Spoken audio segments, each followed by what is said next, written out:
Hey there, this is your teacher, Mr. H, and you're watching History in a Hoodie. Today's episode is about the economic systems in Asia, where we will learn all about how people earn money. I can't wait to find out, so let's get this show started. What are we learning about today? The standard for today's lesson asks the students to compare how traditional, command, and market economies answer the basic economic questions. We will also explain that countries have a mixed economic system located on a continuum between pure market and pure command. Finally, we will compare and contrast the economic systems in China, India, Japan, and the Koreas. Before we start, let's go over some vocabulary for today's lesson. An economic continuum graph is a display of the range of mixed economies. Utilities are services that are provided to the public.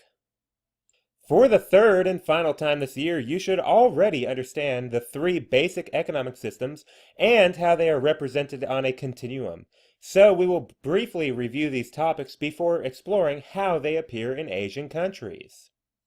The three basic economic systems are market, command, and traditional. Traditional economies are never used for whole countries. Too old school for modern economies. Market and command are the systems that matter. A market economy is one where businesses and consumers make the decisions about what to buy and sell. A business can decide what they are going to produce or what service they will offer, and the business will also decide how much they are willing to sell their product or service for.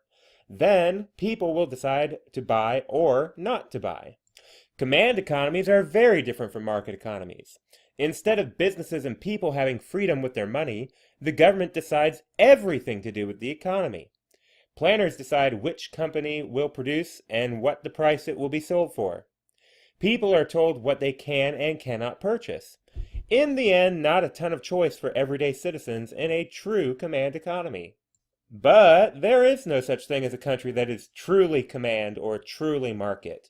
Every country in the world has some qualities of market and some qualities of command, which means every country in the world is actually a mixed economy. How much command or how much market is really the questions, and we display that answer on an economic continuum graph like the one shown later in this video. Countries closer to the market side will have a mostly free economy with just some government intervention in certain areas of the economy. For example, a country may allow most businesses to do what they want, but utilities like water, electric, and sewage are run by the government to make sure every person gets clean and safe access to water and power. On the other hand, some countries are closer to the command side and have a mostly controlled economy with just some business freedoms. This usually means that people in the country are still under government control, but some businesses are allowed to participate in international trade under supervision by government officials. So what? What do economic systems look like in Asian countries? India is developing into an open market economy, but its status is mixed with elements of a formerly command system remaining.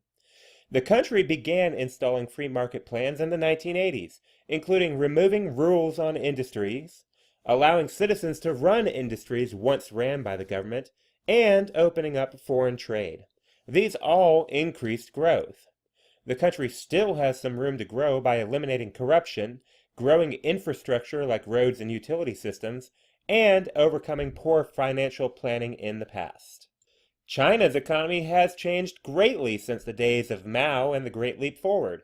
Home to over a quarter of the world's population, the country now benefits from engaging in the global economy. While many industries and businesses are still run by the government, and those that are private businesses are heavily controlled with rules and laws, leadership appears to be stepping back from that level of control to help grow the national GDP. Japan is among the freest economies in the world. This country has benefited greatly from a stable government and a well-maintained rule of law to protect and strengthen its economic freedom. The government has taken great measures in the years following World War II, and even more recently to reform the economy to keep growth high.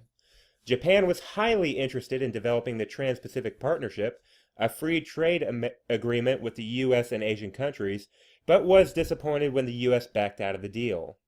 South Korea, like Japan, has seen extreme economic growth in the past 70 years, thanks to its highly free economy. The government has recently enacted plans to help out consumers by shrinking debt, raising taxes on corporations and the extremely wealthy, and by increasing the minimum wage nationally. North Korea couldn't be further away from the success that their neighbors to the south have experienced. They rank as one of, if not the most economically repressed nation in the world. The closest example to a purely command system, this nation only survives due to foreign aid and financial support. A mostly agricultural country, their problems have only gotten bigger with recent famines, poor soil quality, and not enough farmable land in the first place to feed their population. Wow, so learning about Asian economic systems is really important for us to understand. I'm glad we learned it today. Are you ready for some review questions?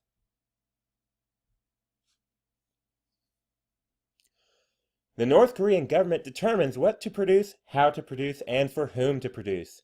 According to this information, what type of economic system does North Korea lean toward? Which of the statements could explain where China lies on the economic continuum?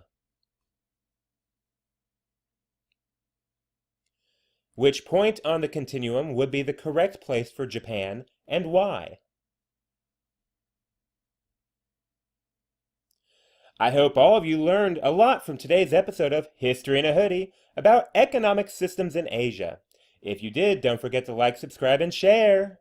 Just kidding, I don't care about that stuff, but do make sure you study this lesson. Bye.